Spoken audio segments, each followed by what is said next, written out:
Welcome to CSE Guru. In this session, we will discuss about the topic priority scheduling.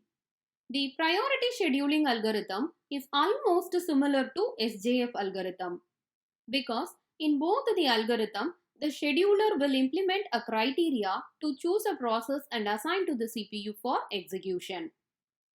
In SJF algorithm, the criteria is CPU burst time. That is, which process is having the least CPU burst time, that process will be chosen and assigned to the CPU for execution. In priority scheduling, the criteria is priority number. The scheduler will choose the higher priority process and that will be assigned to the CPU for execution. The priority is nothing but it is a number assigned to each process which represents the priority level. That is, lower the number is the highest priority. For example, process with priority 1 is the highest priority. So, the scheduler will choose the highest priority process and assign to the CPU for execution first. Suppose if there is an equal priority process, then FCA for scheduling will be implemented to break the time. And if you are considering this priority scheduling, it is most commonly used in batch processing systems. So if you are considering this priority scheduling, it can be a preemptive scheduling or non-preemptive scheduling. So based on that, there are two types. One is preemptive priority scheduling and non-preemptive priority scheduling. So preemptive priority scheduling is nothing but if any new process enters into the job queue with the highest priority, the executing process will be suspended and the highest priority process will be assigned to the CPU for execution. But in non-preemptive priority scheduling, once the process is selected based on priority and assigned to the CPU for execution, it will not be preempted till it completes its execution. The main problem in priority scheduling is starvation or indefinite blocking. If the scheduler always choose the highest priority process and assign to the CPU for execution, the lowest priority process in the job queue will have to wait for a long time.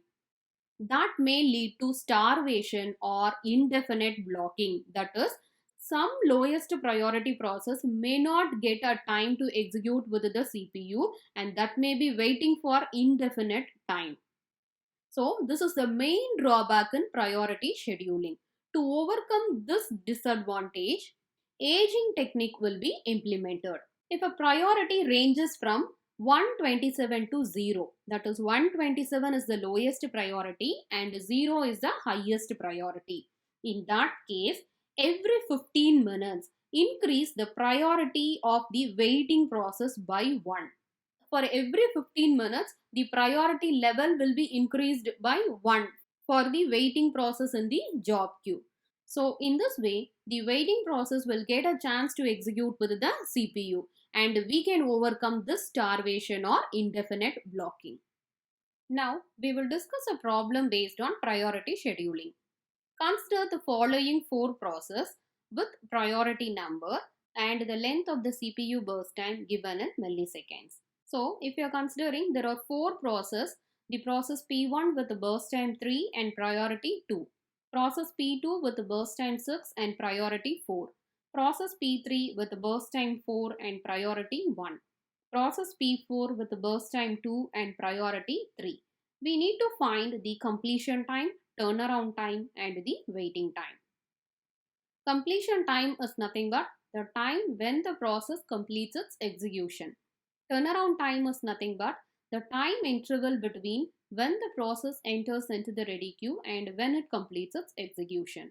Waiting time is nothing but the total waiting time in the ready queue before it is assigned to the CPU. So, if you are considering here, the priority number is given. The lower the number is the highest priority. That is, the priority number 1 represents the highest priority. So process P3 is having the highest priority and process P1 is having the next highest priority and process P4 is having the next highest priority and process P2 is having the next priority. So if you are considering process P3 is having the highest priority, so the scheduler will select the process P3 and assign to the CPU for execution. So first we will construct the Gantt chart. The Gantt chart represents the bar chart with the starting time and the completion time of each process. So the starting CPU time is 0 and the first process based on the highest priority is process P3. So first process P3 will be selected and assigned to the CPU for execution. The burst time of process P3 is 4 milliseconds. So process P3 will execute for 4 milliseconds. Once the process P3 completes its execution, the next highest priority process is process P1 with priority 2. So process P1 will be selected next and that will be assigned to the CPU for execution. And the burst time of process P1 is 3 milliseconds. So 4 plus 3 it is 7. And next highest priority is for process P4 with the burst time 2 milliseconds. That is 9. And next if you are considering process P2 with priority 4.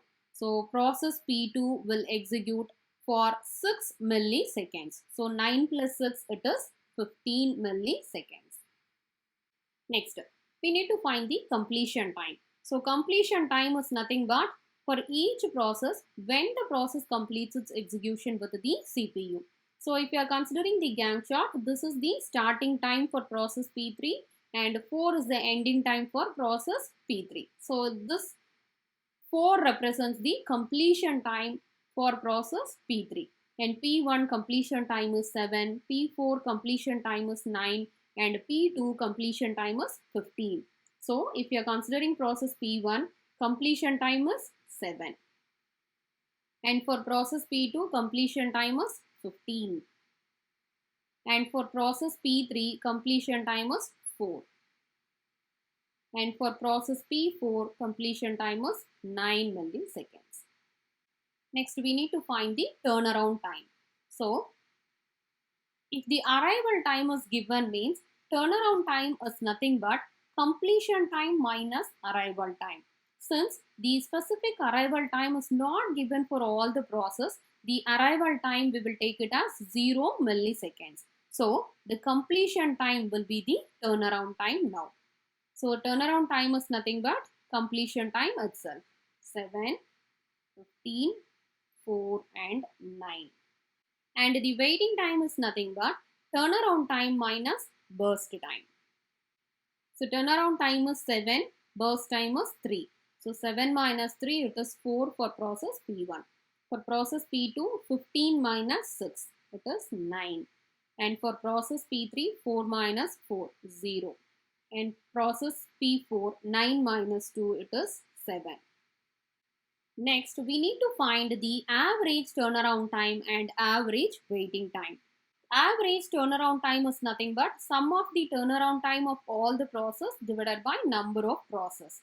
So sum of the turnaround time is 35 divided by number of processes 4. So it is 8.75.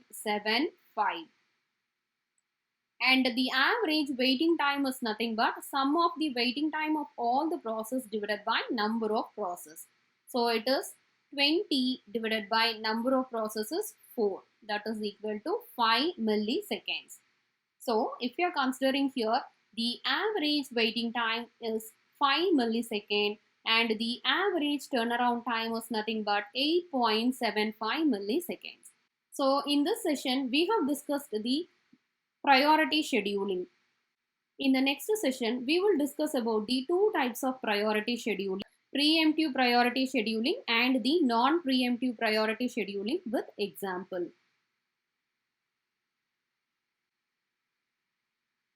Thank you for watching this video.